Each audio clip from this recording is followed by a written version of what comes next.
आज हम उड़ान प्रोजेक्ट के तहत जो हमें कार्य पुस्तिका मिली है उसमें क्लास 7th का चैप्टर नंबर 1 के क्वेश्चन आंसर्स करेंगे। क्वेश्चन नंबर 1 है, नीचे कुछ पादपों के चित्र दिखाए गए हैं। इन पेड़ पौधों के नाम लिखो तथा ये पादप अपना भोजन कैसे प्राप्त करते हैं। ये पौधे हैं, पादप मीन्स होता है पौधे। ये पौधे हैं और इनके नाम लिखने हैं एक तो, और ये पादप अपना भोजन कैसे प्राप्त करते हैं। तो हमने चैप्टर में पढ़ा था कि कुछ पौधे अपना खाना खुद बनाते हैं, कुछ दूसरे पौधों पर डिपेंड रहते हैं, कुछ पौधे कीड़ों को खाते हैं। तो इनमें से ये छांटना है कि कौन से पौधे अपना भोजन कैसे प्राप्त करते हैं। ये देखिए पिक्चर प्लांट है घटपर्णी, ये कीटभक्षी पौधा है क्योंकि ये पौधा कीड़ों को खाता है, तो ये है कीटभक्षी। इस पौधे का नाम है घटपर्णी और इंग्लिश में इसका नाम है पिक्चर प्लांट। ये पौधा है लिली और ये अपना खाना खुद बनाता है प्रकाश संश्लेषण से, तो इसका हम लिख देंगे यहाँ पर प्रकाश संश्लेषण। ये हरे शैवाल हैं, ये जो शैवाल होते हैं इनमें भी क्लोरोफिल होता है, ये भी अपना खाना खुद बना सकते हैं, तो ये भी प्रकाश संश्लेषण से ही अपना खाना बनाते हैं। ये जो पौधा है इसके ऊपर आपको पीला पीला पौधा दिख रहा होगा, ये अमरबेल है। तो ये जो अमरबेल है ये परजीवी पौधा है, मतलब ये दूसरे पौधों पर गिर जाता है और उसका सारा खाना खुद ले लेता है, खुद खा जाता है और दूसरा पौधा बिल्कुल सूख जाता है, तो ये आएगा परजीवी। तो जिस पौधे पर ये अमरबेल गिरते हैं उनको परपोषी बोलते हैं। यह है पीपल का पेड़। पीपल का पेड़ भी प्रकाश संश्लेषण से अपना खाना बनाते हैं। ये पादप अपना भोजन कैसे प्राप्त करते हैं, तो ये आएगा प्रकाश संश्लेषण से। लिली का पौधा भी प्रकाश संश्लेषण से खाना बनाता है, शैवाल भी और पीपल भी। तो प्रकाश संश्लेषण से अपना खाना बनाते हैं, इसलिए इन तीनों को लिखेंगे स्वपोषी, क्योंकि ये अपना पोषण खुद करते हैं, तो ये स्वपोषी हैं। कौन कौन से? एक तो ये लिली, दूसरा ये शैवाल और तीसरा पीपल। हमने स्वपोषी पढ़े थे, परजीवी पढ़े थे, कीटभक्षी पढ़े थे, तो ये इनकी कैटेगरी है कि किस प्रकार अपना भोजन लेते हैं ये। तो यहाँ तक समझ आ गया होगा। नेक्स्ट कार्यपत्रक पर चलते हैं। कार्यपत्रक 2 है। कार्यपत्रक होती है वर्कशीट। वर्कशीट 2 है। पहला प्रश्न है, पौधे अपना भोजन खुद बनाते हैं। जिस विधि से पौधे अपना खाना खुद बनाते हैं, पोषण की उस विधि को क्या कहते हैं? ये नहीं कहते विषम पोषण, स्वपोषण कहते हैं। और ये भी नहीं आएगा, ये भी नहीं आएगा। प्रश्न नंबर 2 है, इनमें परजीवी पादप कौन सा है? परजीवी पादप अभी पहले वाले वर्कशीट में हमने देखा था, अमरबेल परजीवी पादप है, क्योंकि ये दूसरे पौधों पर गिर जाता है और दूसरे पौधों का सारा खाना खुद खा लेता है, इसलिए इसको परजीवी पादप बोलते हैं। ये नहीं आएगा, कीकर नहीं आएगा और ये कोई नहीं, ये नहीं आएगा। प्रश्न नंबर 3 है, मृदा में उपस्थित जल एवं खनिज द्वारा अवशोषित किए जाते हैं। ये एक पौधा होता है और ये मृदा है नीचे यहाँ पर। अब इसमें ये जड़ें होती हैं, तो जो जड़ें होती हैं वो जमीन से जल और खनिज अवशोषित करती हैं, तो इसका उत्तर आएगा जड़ें।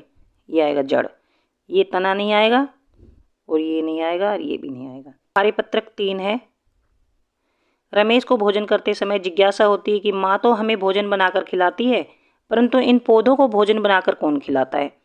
उसकी यह जिज्ञासा शांत हुई जब अध्यापक ने पादपों में पोषण पाठ पढ़ाया। उन्होंने समझाया कि पादप अथवा पौधे की पत्तियों में हरे रंग का एक वर्णक होता है जिसे क्लोरोफिल कहते हैं। जो पौधों की पत्तियां होती हैं वो ग्रीन कलर की होती हैं। वो ग्रीन कलर की क्यों होती है? क्योंकि उनमें क्लोरोफिल पाया जाता है। क्लोरोफिल हरे रंग का एक वर्णक होता है जिससे पत्तियों का कलर ग्रीन होता है, जिसकी सहायता से पौधे सूर्य के प्रकाश की उपस्थिति में मिट्टी से क्या लेते? जल एवं खनिज लेते हैं। वायुमंडल से कार्बन डाइऑक्साइड लेते हैं, क्योंकि वायुमंडल में तो गैसेज होती हैं, तो कार्बन डाइऑक्साइड गैस लेते हैं ये, और लेकर कार्बोहाइड्रेट के रूप में अपना भोजन बनाते हैं। जो भोजन बनाते हैं वो कार्बोहाइड्रेट के रूप में बनाते हैं।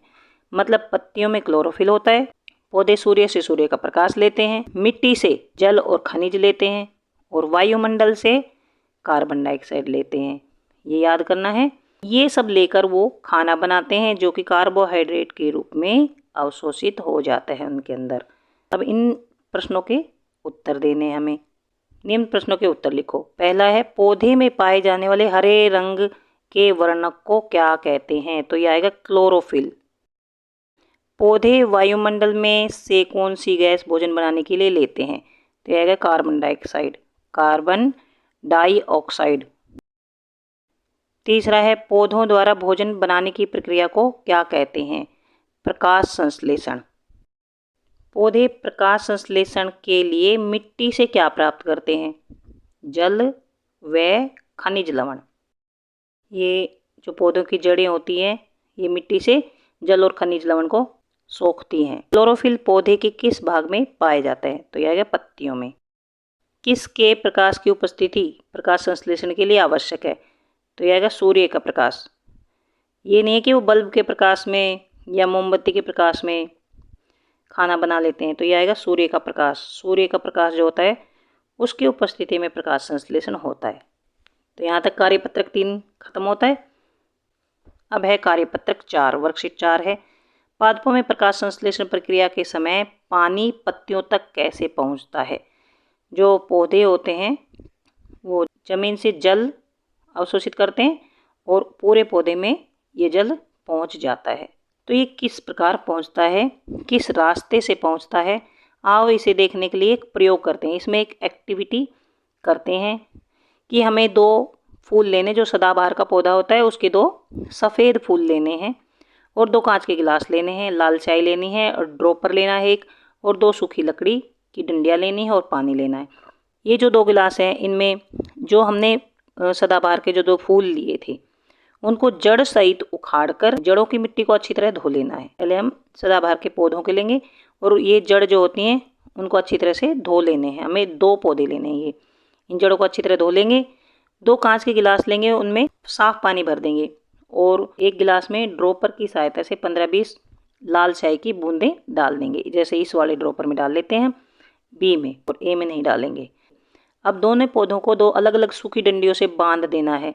जो हमने डंडी ली थी उससे इसको ऐसे बांध देना है। ये बांधा क्यों है? क्योंकि ये जो पौधे होते हैं बड़े सॉफ्ट होते हैं और हम इनको गिलासों में रखेंगे। अगर गिलासों में ऐसे रखेंगे तो ये गिर सकते हैं, पूरे पानी में नीचे जा सकते हैं। तो ये थोड़े से ऊपर रहें तो इसको डंडियों से बांध देंगे। डंडियों के सहारे हम बांध देंगे दोनों को और इस तरह से गिलासों में रख देंगे। एक पौधे को लाल स्याही वाले घोल में रखना है और दूसरे को सादे पानी वाले गिलास में रख देना है। दोनों गिलासों को लगभग 1.5 घंटे के लिए छाया में रखने के बाद आपको देखना है कि इनमें क्या चेंज आता है दोनों गिलासों में। तो हम इनमें कुछ चेंज देखते हैं। अपने अवलोकनों को लिखना है। अवलोकनों को लिखना मतलब कि हमने क्या देखा, क्या इसमें चेंज देखा।